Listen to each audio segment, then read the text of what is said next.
coined the phrase NATO 3.0. And that's basically what we're now all using because it was very well put.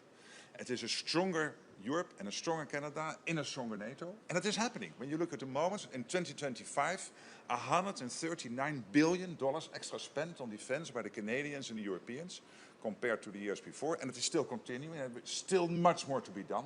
We will get there. When you look at the capabilities, the same good news story. And when it comes to the leadership positions within NATO, the same is happening.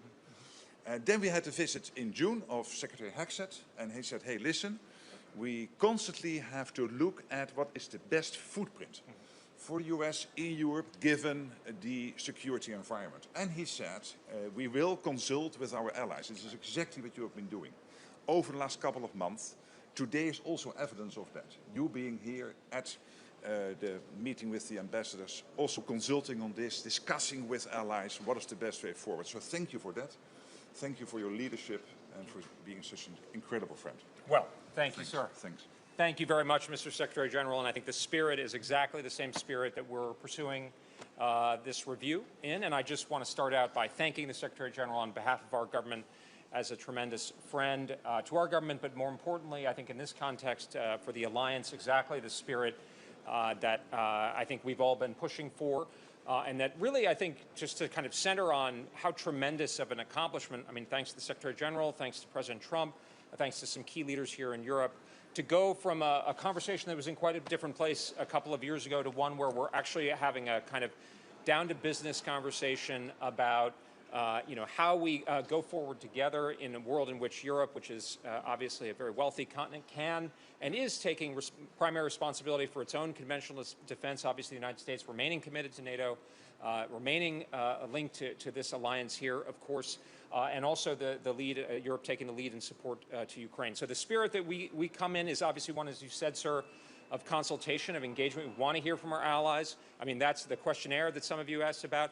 We wanted allies to hear from them directly in writing, in the spirit of NATO 3.0, sir, that you pointed to, which is a European-led conventional defense, but understanding how we manage across time, the extraordinary investments by governments like Poland, like Germany, like your country, the Netherlands, many others. We hope others will come along. But I think we really want to stress here, and again, thanks to President Trump, thanks to Secretary General Rutte, how extraordinary this progress has been, and then to build, and this review is as the Secretary Hegseth has called it, the NATO 3.0 review, to advance and accelerate what's happening, and then to look at the strategic posture at a high level of the U.S. forces in Europe, obviously Europe remaining a critical interest of the United States, even as we prioritize the Western Hemisphere and the First Island chain, how we make that fit for purpose, not only for today, but going forward. Obviously, a lot of things here in the continent, we would think about even NATO 1.0 going back to 1987, 1988. Let's make it adaptive. Let's make it make sense. Let's look at some of the things like access spacing and overflight, where there is a lot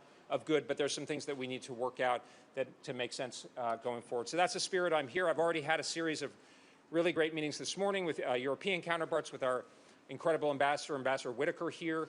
I had the opportunity on Tuesday to visit U.S. European Command with General Grinkovich. That was a great working session. And then yesterday to hear from the SHAPE staff, Supreme Headquarters, Allied Powers Europe. So it's been a tremendous visit. And again, sir, really thanks to you for your leadership. Thanks for your hospitality here today. Thanks for your leadership. Great. Okay. Thanks. Thank you. And now we will have lunch.